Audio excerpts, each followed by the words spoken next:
June মাসে ইরানের পারমাণবিক স্থাপনার উপর ইসরায়েল যুক্তরাষ্ট্রের হামলার পর থেকে জাতিসংঘের আন্তর্জাতিক পারমাণবিক শক্তি সংস্থার সঙ্গে সব ধরনের সহযোগিতা বন্ধের সিদ্ধান্ত নেয় খামেনি প্রশাসন। তবে এবার সেই সিদ্ধান্ত থেকে সরে এসেছে ইরান। মঙ্গলবার কায়রোতে মিশরের পররাষ্ট্রমন্ত্রী বাদর আবদেলাতির উপস্থিতিতে চুক্তিতে সই করেন ইরানের পররাষ্ট্রমন্ত্রী আব্বাস আরাকচি এবং আন্তর্জাতিক পারমাণবিক শক্তি সংস্থার মহাপরিচালক রাফায়েল গ্রোসি।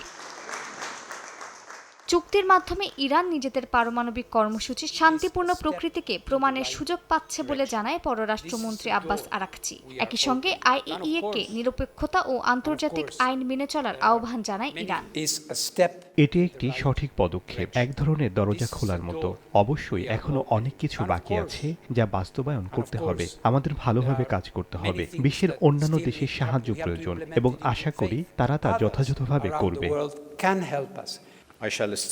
আমি জোর দিয়ে বলতে চাই, আমার দেশের বিরুদ্ধে যদি কোনো প্রহসনমূলক পদক্ষেপ নেওয়া হয় এবং যদি জাতিসংঘ নিরাপত্তা পরিষদের পূর্বে বাতিল করার প্রস্তাবগুলো পুনর্বহাল করা হয়, তাহলে এই অগ্রগতি এখানেই থেমে যাবে। Iran will regard these practical steps as terminated.